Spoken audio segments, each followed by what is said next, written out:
Air 2. You may have some questions, like, So what's different? well, let's start with the larger sensor. There's a lot more pixels, 48 megapixels to be exact, which means you can do this. And then shoot a hyperlapse in 8K. With Smart Photo, every shot is a masterpiece. Yeah, but photos aren't really my thing. Don't worry, we've got you covered. It also does 4K 60p video. You can also slow things down. Way-do.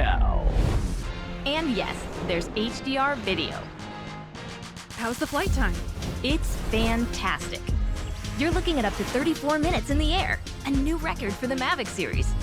We've added OcuSync 2.0, so you can fly longer and see clearer.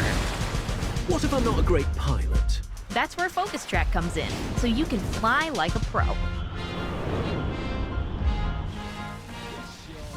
Or just press a button. Here's the best part, automatic obstacle avoidance.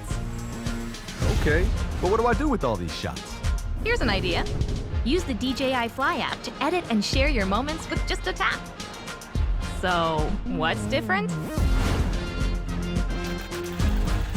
A whole lot.